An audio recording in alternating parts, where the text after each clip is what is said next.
We ready? Well, we'll just consider it ready enough. Um, all right, so tonight is the Shabbat before Sukkot, and we call this Shabbat Shabbat Teshuvah because on this Shabbat we're still considering what we considered on Yom Kippurim. In fact, until Shemini Atzeret, the 8th day, from Sukkot to the 8th day, we're considering this. Aseres Yemei Teshuvah, the 10 days of repentance, because we're still trying to figure it all out. And we're going to look at Parsha Ha'azinu maybe from a rather kind of different point of view, not one that's maybe hasn't been done before. That we're going to compare the first verse of the second or the 32nd chapter of Devarim. We're going to compare that with the second verse of Yeshayahu. I think it's also the first chapter of Yeshayahu or Isaiah. So let's talk to our Elohim, and we'll take a look at this, what appears to be a little bitty Torah portion, but there's going to be a little bit more than what we see. So, Master Yahuwah, we thank you for this time to come before you and still be able to look within ourselves to find out where we need to change to build a better relationship with you. Master, as we look forward to the world to come, as we look forward to the model of the world to come that you've given us in Sukkot, we ask tonight that you will open our eyes, open our ears, and open our hearts so that we can see, hear, and understand what your word tells us. We thank you for it all. In the name of Yahusha. Amen. So, Parsha Ha'azinu. Now, in this study, we'll consider contrast between the Song of Moses and Devarim and the words spoken by Yahuwah to the prophet Yeshayahu.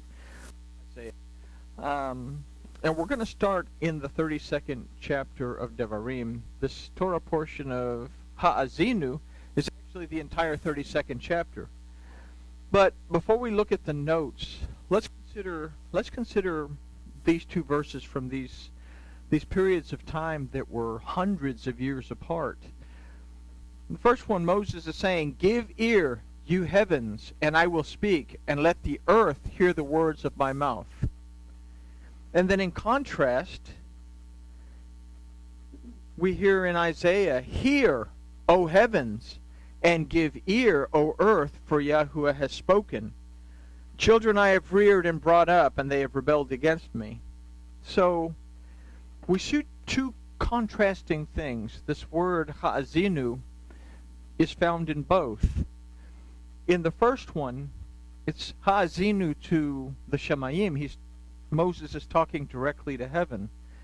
And this illustrates for us that Moses, we can consider his life was spent in intimate contact with Elohim. I mean, this is the guy that copied the Torah down into a sefer. So he was intimately connected with Elohim. So he had a closer relationship to heaven than he did to the earth. So he's saying, I'm paying attention to the heaven, although I have to pay attention to the things in the earth. My primary thing is to the realm of Elohim. Whereas in contrast with Yeshayahu, we can consider that even though he was one of the greatest prophets that we read about, that his relationship with Yahuwah Elohim was not at the high level that Moses's was. And although he perceived the heavens, he spent more time speaking to the earth. He spent more time with the things on the ground than he did with the things in the air. As for us, we have to recognize that we're composed of both things. We're composed of Hadamah, which is the earth, the ground, but we are also composed of the Ruach of Yahuwah that was blown into the nostrils. So we're in both things. And I know this isn't in your notes because, like everything else, you sit down and you read this stuff over and you say, I forgot to mention this and I forgot to mention that, and maybe I should touch on this. So keep this in mind too as we look at the Parsha. There's a book called the Tanya that was written back in the 17th century by Shneur Salzman. He was the father of the Hasidic movement. And he talks about what he calls 4 spiritual worlds or 4 spiritual levels. The first one is Atzilus, which spell it however you want, Atzilus, if you're going to write it down. But this is a realm that deals with the connection that we have.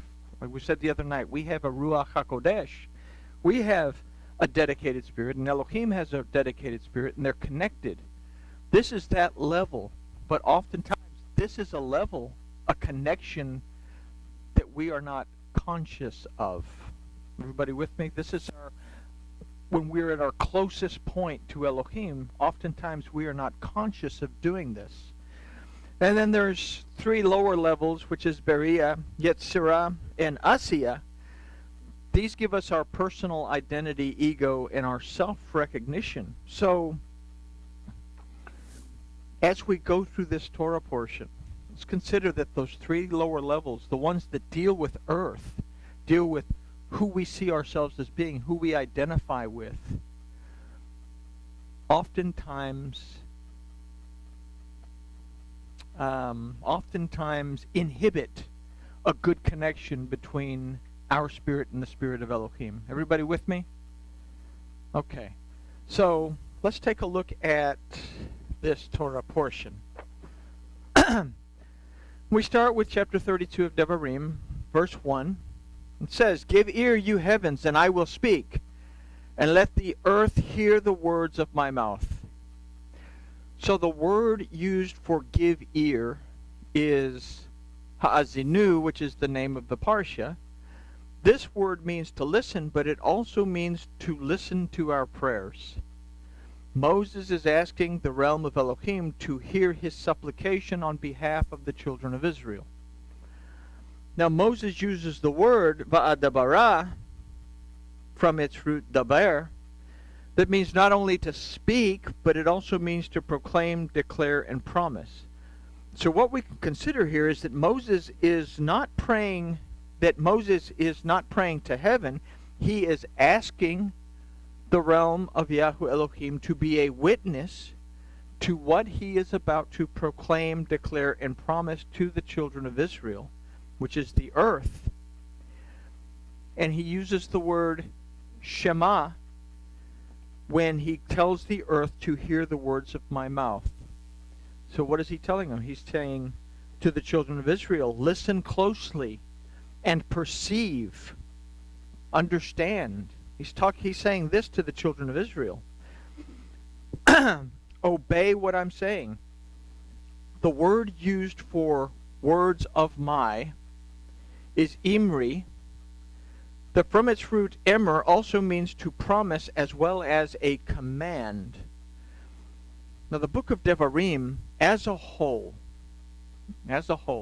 is a Cliff Notes version of the books of Bereshis, Shemot, Vayikra, and Bamidbar. Moses is in the presence of the realm of Elohim, reminding the children of Israel to shamar. Remember, shamar means to guard, protect, treasure, and then obey the words of the Torah. Now, around 600 plus or minus years later from this point, the good king Yehoshaphat of Judah, after the split between the house of Judah and the house of Israel, would use a version of Devarim, not the actual version of Devarim, but a version of Devarim, something similar to it, to teach and reacquaint the people of Judah with the Torah by sending teachers to all of the cities of the kingdom. And I mention this because the people did exactly what this 32nd chapter of Devarim says. They strayed from Elohim. So we're going to consider also Yeshayahu chapter 1, verse 2, before making any concluding statements about the Parsha. In the days of Yeshayahu, the people are living what Moses said that they would. They're separated from Elohim. Okay?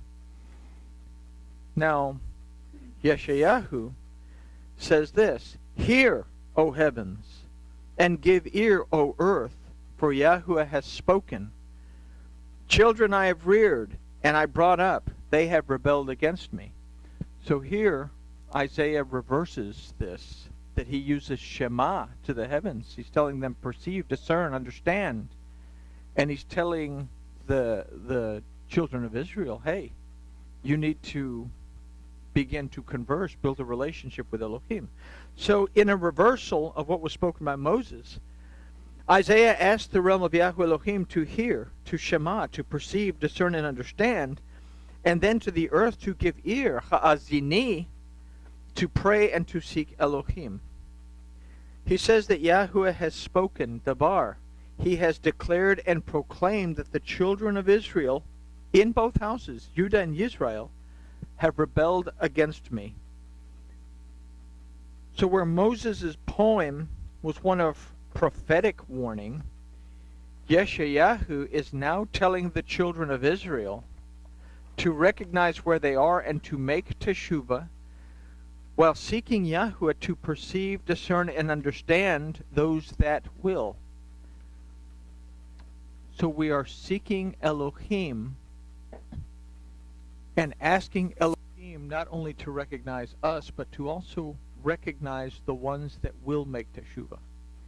And that's a very important thing, because not everybody, as we're going to find out in a minute, is going to make teshuvah. Okay? We have just completed Yom Kippurim, and we've taken a look inward. So consider the millions, if not billions, of people that did not even recognize that this Day of Atonement existed. And if we'll remember from Yom Kippur, this was a commandment to keep this day forever throughout your generations. It wasn't a suggestion. And we also consider that Yahusha had said, until heaven and earth pass away, not the smallest letter, the smallest mark on that letter is going to pass away, that everyone is still responsible for keeping this day, that it's been pretty much blown over and hidden under the covers. So, something to keep in mind. So let's take a look at verses 3 through 6 of Devarim 32. "For I will proclaim the name of Yahuwah, ascribe you greatness to our Elohim." So Moses, who wrote the Sefer Torah that was placed on the side of the ark so that the people could be governed according to the Torah of Yahuwah, says, "I will proclaim the name of Yahuwah." He then tells the children of Israel, ascribe you to the greatness of our Elohim, or ascribe you greatness to our Elohim. So the word used for ascribe is chavu, that means to give and to set in place. So we are told to give our Elohim, who is Yahuwah, greatness, and set this greatness in place. So shortly after the death of Yeshua, the children of Israel began seeking the deities of Canaan. When the house of Israel and the house of Judah split, King Jeroboam of the northern kingdom of Israel placed a golden calf in 2 sanctuaries of the realm, and then just as Aaron had declared over 600 years earlier during the whole golden calf incident, Jeroboam announced, "Here is your deity." Let's consider this.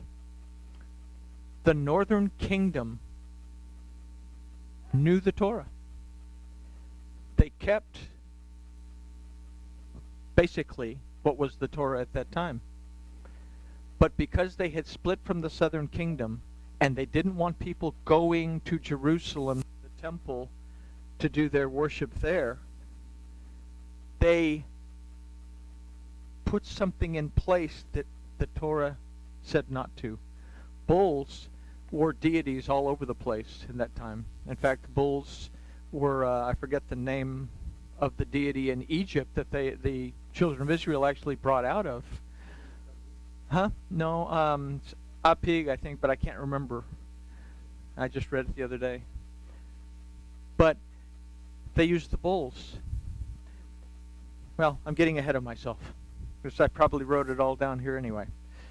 But anyway, so we go back and we see a repetition of what happened at Mount Sinai with the whole golden calf incident. The Levites were sent packing back to Judah because the Levites didn't want to get involved in that type of worship. They understood the Torah. And although it said that they were in cities all throughout the northern and the southern kingdom, in reality, most of them were probably closer to the southern kingdom of Judah and not so much in the northern kingdom. So the Levites that were left. And what happened is that new priests were appointed that were not from the line of Aaron.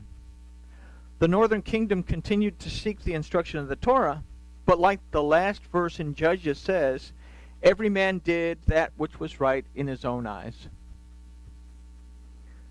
This trend has continued to this day. As Paul said, there is a form of reverence to something called God, but the power and the authority of Yahweh Elohim is denied. So we have now another split between the southern and the northern kingdom, and that now, if we consider the helical time of the Torah, we now have an Old Testament and a New Testament. We don't have to do what's in the Old Testament because we have a New Testament, not recognizing that the word Chadashah doesn't mean new. It means to renew, to restore, to rebuild. So, helical time. We have a split in the kingdoms again. The name of Yahweh is not widely known, and he is not given the greatness that was to be set in place. Again, in this 32nd chapter, which is the Parsha of Ha'azanu. Like I said, Ha'azanu is the entire 32nd chapter. Moses prophetically states that this will happen, and that it is very much the norm today. As the age of the Adam progresses, the name of Yahweh will, as in the days of Enosh, be profaned and brought to low esteem as he is replaced by other Elohim. We remember that Enosh was born. And then in our English, we get all excited because in those days, men began to call on the name of Yahweh. But the word for began is chala, that means to profane, to weaken the name. So, those who do not call on the name of Yahweh will not be redeemed, delivered, and restored, according to the prophet Yoel. And if we say there's a split between the Old Testament and the New Testament, consider that Yoel said this in the prophets. Those who call on the name of Yahweh will be redeemed, delivered, and restored, only to be echoed by Yahusha, then to be echoed by Paul, the favorite, to be echoed by Peter. So, but it's not entirely, I guess, the Adam's fault, because we have leadership, so to speak. We had the rabbis and the church fathers that just like Jeroboam wanted to do the right thing, and in their mind were doing the right thing. When the rabbi said, we cannot speak the name of Yahuwah because we might profane it, not realizing that in that third commandment it doesn't mean really not to profane the name, that it actually means to do away with the name. Don't do away with the name. And when they did this, well, Christianity had no choice but to follow suit because they were connected at the hip for the longest time. And when the split took place, well, It was already set in place. So now you had Kurios that became the Lord. And you had Elohim that became Zeus, and you can't use Zeus because that's just not a good word to use. So let's find another name down the road as we get closer to English, and we'll pick the name of a Teutonic deity named Godin, and we'll use that name because he's got the white robes and the white beard, and Michelangelo drew a painting of him up on the Sistine Chapel reaching out to another guy, or Adam, or whatever that was. So we go back that he's been replaced by other Elohim. Those who do not call on the name of Yahweh, like we said, we have to be able to call on that name. So although his name is being brought back to the surface, very few are seeking it. And again, it's habit. Habits are hard to break. Habits are very difficult to break. Then we go on to verse 4. The rock, his word is perfect, for all his ways are justice, an El of faithfulness, and without iniquity. Just and right is he. So, the rock refers to the Torah of Yahuwah. It is perfect, and all the ways of Yahuwah are justice. Our Elohim is faithful, without fault, and totally righteous. We say prayers. We finish those prayers with Amen, as if to say, let it be so. But Amen, like we've learned before, is actually an acronym for Elohim Melech Ne'eman, that means Elohim, our trustworthy king. In fact, before we recite the Shema, we should whisper quietly to ourselves, Elohim Melech Ne'eman, that I believe that he is my trustworthy king. When I recite the Shema, I understand that I am reciting it to my master, to my king. I am pledging allegiance to the greatest entity in existence and beyond. So, this is reflected, or our Elohim is faithful, without fault, and totally righteous. And this is reflected in his instructions to us, his Torah. It is our responsibility to guard it, treasure it, observe it. We've taken this beautiful word shamar that means to guard, to treasure, to preserve, to observe, to protect the word of our Elohim, and just simply said, oh, well, I got to keep the Torah. Not realizing that the word for break means to throw it on the ground and trample it underfoot. That's our choices. So it is our responsibility to guard it, to treasure it, and to observe it. Verse 5 says, is corruption his? No, his children's is the blemish, a generation crooked and perverse. Understand that he's telling this to the new generation. The old generation's died off. These are the people that are about to cross over. And he's saying, you're a crooked and perverse generation. All the old people that rebelled so much, that complained so much, have died off. These are the people that have been raised up, knowing that, and he's predicting that they're going to turn away and become a crooked and perverse generation. So very clearly, we have to understand that Yahuwah does not fail to keep his end of the deal.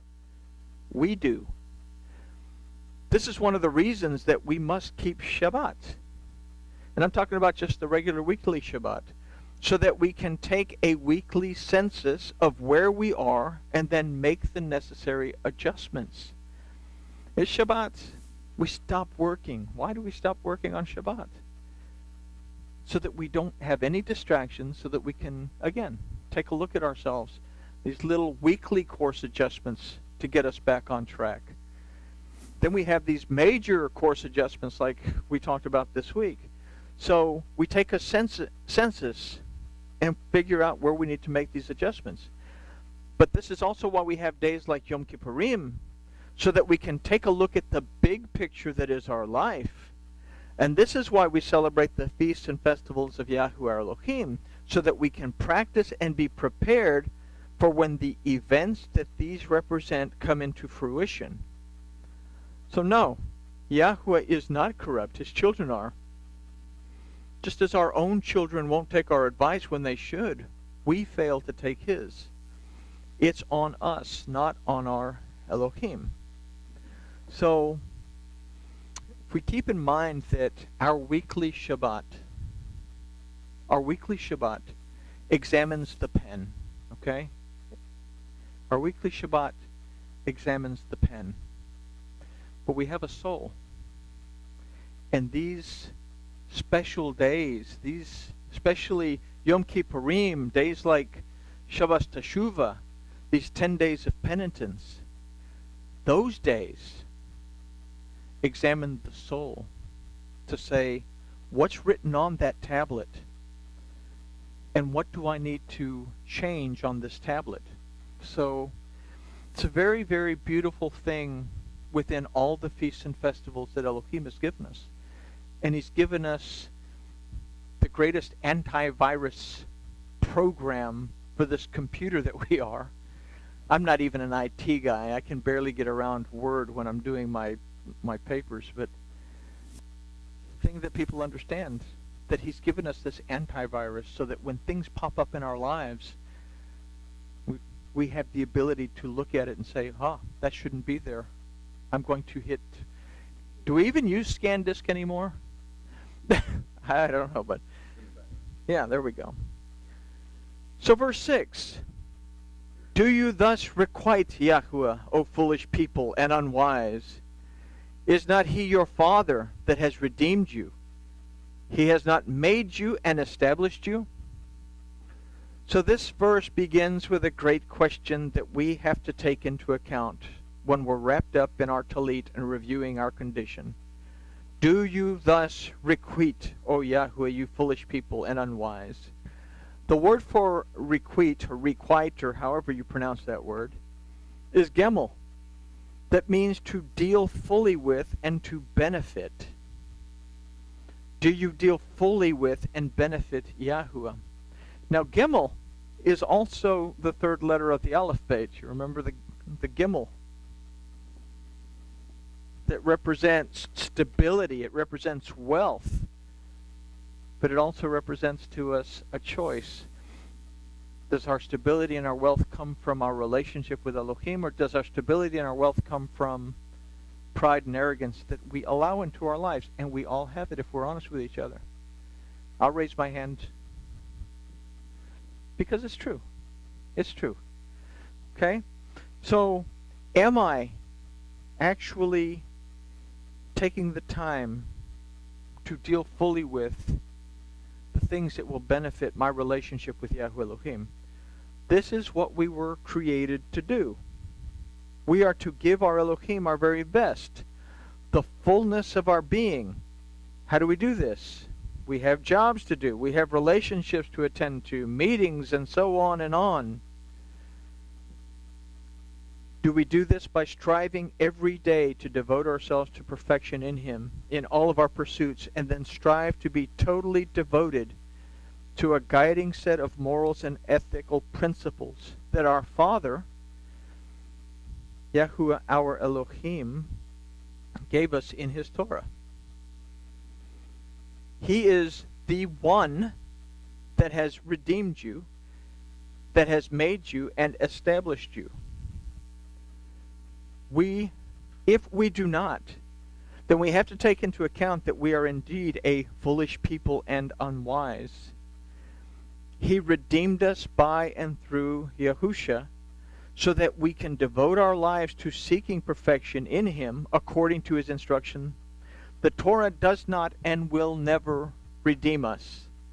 Yahuwah did this by accepting the payment that Yahusha made at the Tav. Because we are redeemed, we have an obligation to honor this redemption, to honor the sacrifice made by our Master Yahusha, one that was made for us to make, by living according to the instructions of the one that made it possible, our Father and Elohim Yahuwah.